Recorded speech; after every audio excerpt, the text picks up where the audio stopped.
may iiwan tayo dito na 500 pesos. Kung alam nyo itong lugar, nakikita niyo naman siguro itong lugar na to, no? Kung alam nyo itong lugar na to, pwede nyo itong kuhanin itong 500 pesos dito lang sa tulay, ano? Nasa tulay tayo, overpass. So kung alam niyo itong lugar na to, ay puntahan nyo, ano? Ito. Alam niyo yung lugar na yan. Nakikita naman niyo siguro, ano? Madaling tandaan, ano?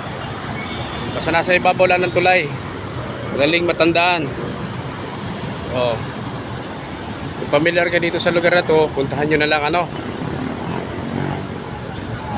Ayan.